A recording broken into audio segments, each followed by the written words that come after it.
Now, I'm a big fan of Masters of the Universe. I really loved She-Ra growing up, so I'm a really big fan of this whole IP and the whole universe. And I do think in the trailer they gave us enough to be interested in, but I am kind of disappointed how they moved away from the originals a little bit. I mean, it's, again, we don't know enough. It's only a trailer. And it was an exciting trailer, but I'm still like, I don't know. But let's get to the punchline. Did Kevin Smith lie to us? Yes. He was caught red-handed in an old tweet saying he's not really a big fan of He-Man or Master of the Universe. But for the marketing, he keeps touting he loves He-Man, he knows He-Man. This is going to be a great series. It's going to be focused on He-Man. Don't worry, it's not the Tila show, etc., etc. Okay, so Kevin Smith lied. Does this matter? I'm going to say no. Listen, this is just a marketing reality. They needed a big name, they got a big name, and they attached a big name.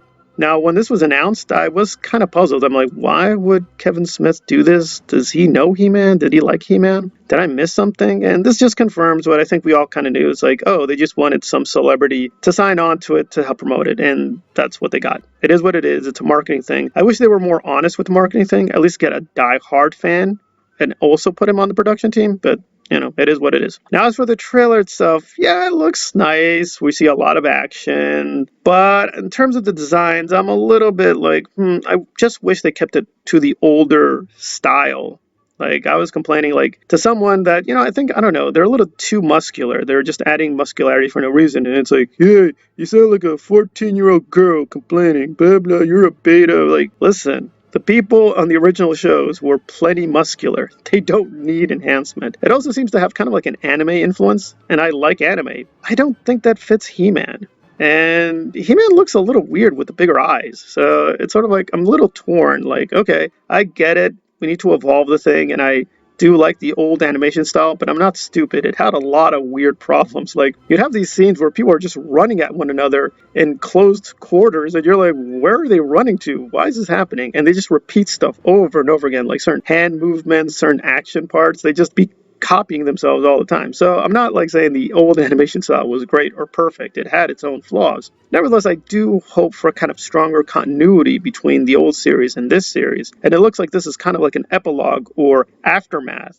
Because the way I'm going to guess is what's happening is Skeletor wins at the beginning and they have to get back Grayskull or they have to find the sword or something like that. And that might explain why Tila is going to be prominent. And then He-Man is perhaps going to be the main hero. But if it turns out Tila is the main hero, honestly, I don't care. I just want a good story. It's well done. It respects the lore, etc., etc. And if they give me a good story, even if I find the animation a little wonky, I'll be satisfied. Again, the problem is they just had so much trouble getting He-Man back so many times. There's been so many failed reboots, failed projects that I guess I'm sort of just giving in and sort of like, just give me something good that has Battle Cat or Orko or the rest of the crew. And I'm like, I'm fine. I want a great movie or a great cartoon series, but that's going to be down the road. We got to be honest. On a final note, I would complain about the celebrity voices. I'm glad Mark Hamill is getting a big paycheck and Lena, but honestly, I just don't see their voice work fitting this universe. And I guess that's my main thing. It seems like they're just bringing a flashy remake